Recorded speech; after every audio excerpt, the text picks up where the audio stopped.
Allô tout le monde! Aujourd'hui, pour le conseil de l'expert, je vais vous parler de la rotation externe de l'épaule. Fait que dans vos cours de pilates, j'en doute même pas que vous avez déjà entendu, probablement quand même assez régulièrement, que les jambes peuvent faire des rotations externes. On vous demande souvent de visser les cuisses en rotation externe. Donc, en fait, les épaules peuvent aussi faire des rotations externes. Puis la raison pourquoi on fait des rotations externes en pilates au niveau des cuisses et au niveau des épaules, c'est pour aider à aller travailler des muscles qui sont, on va dire, un peu moins dominants. On vit dans une vie où on passe beaucoup de temps en avant. Exemple, on écrit, on travaille à l'ordi, donc on est enroulé souvent. Il y a beaucoup d'activités qu'on fait en avant, beaucoup de tâches qu'on fait en avant. Donc, à force de faire ça, on développe une rotation interne, on va dire au niveau des épaules, un enroulement qu'on appelle en pilates aussi. Les omoplates commencent à soulever, les épaules roulent vers l'avant, ils viennent se refermer. Même chose au niveau des jambes, la rotation interne est très typique. On est très dominant des quads, on est très dominant des ischios parce qu'on marche, on fait du vélo, on court, on s'assoit beaucoup. C'est très rare qu'on kick les jambes en arrière, qu'on fait des rotations avec les jambes. Fait que ça crée un débalancement au niveau de la chaîne postérieure, les ischios, les fessiers. Donc, on a également avec le temps une petite faiblesse dans le dos aussi qui peut se faire. Donc, on est très dominant en avant et ça vient faire un débalancement. On est un peu moins dominant, évidemment, en arrière. Donc, la rotation de l'épaule, je vais parler vite fait. Comme les cuisses, on peut les tourner vers l'extérieur. Donc, la manière de voir ça, c'est exemple, je lève mon bras comme ça. Si je fais aucune rotation dans mon bras va lever et s'il veut, il va rouler par en dedans, donc il va soulever. Et on peut bien voir le trapèze ici qui veut vraiment aller dans le mouvement. Fait que je m'en viens en soulevant mon épaule et je l'emmène un peu vers l'avant. Ça, c'est ce qu'il voudrait faire tout seul naturellement avec aucun effort.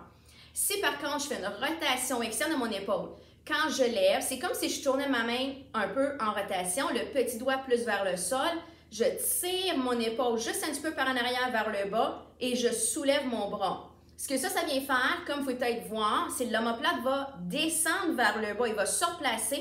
Donc, si je lève mon bras sans rotation externe, je suis en interne, je lève mon bras, puis à un moment donné, il va bloquer. Il y a beaucoup de gens, en fait, qui lèvent les bras et disent « je me rends là, ça va plus loin ». C'est pas une question de problème d'épaule, souvent c'est une question de problème d'omoplate ou d'enroulement d'omoplate vers le haut, qui fait que quand on lève le bras un moment donné, elle a juste plus de place. Elle n'a plus de place pour bouger, fait que ça vient pincer dans l'épaule, on n'est juste plus capable de lever. Tandis que si on fait une rotation externe de notre épaule et on vient soulever, ça va placer l'omoplate vers le bas, qui fait que mon omoplate, je ne l'empêche pas de bouger. La dernière chose qu'on veut faire, c'est figer l'omoplate. Si le bras il bouge, l'omoplate bouge. Les deux bougent ensemble. Fait qu'on ne peut pas penser je bouge mon bras, mais je stabilise l'omoplate. Tu ne veux pas faire ça. Faites pas ça. Donc, en levant, je fais une rotation externe de mon épaule. Je replace mon bras, je replace mon épaule vers le bas et vers l'arrière. Là, je soulève mon bras et là, j'ai de la place pour aller porter mon bras très loin derrière parce que l'omoplate, elle se remet à sa place, vers le bas et on la laisse tourner.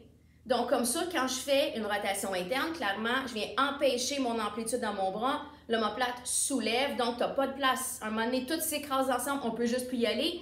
En faisant une rotation externe, on réussit à aller chercher plus d'amplitude de mouvement.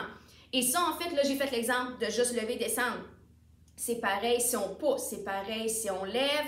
Si on pousse les bras, on ne veut pas pousser et tourner les épaules par en dedans comme il voudrait faire. Le corps va toujours faire ce qu'il est habitué et plus à l'aise de faire. Il faut que nous, on soit conscients dans le moment de qu'est-ce qu'on veut et veut pas faire et on reprenne le contrôle de notre corps. Fait que si moi je pousse puis j'ai les épaules enroulées, exemple, c'est sûr que si je pense pas, je vais pousser et ça s'en vient vers l'avant et là je suis dans l'enroulement des épaules. Moi, je veux pousser en rotation externe, je tire mes épaules vers l'arrière, donc je pousse en tournant ça à sa place. Donc, j'ai fait une rotation externe de mes épaules. Fait que je pousse quand même. Mais là, je vais recruter plus mon dos, mes omoplates et mes grands dorsaux en même temps.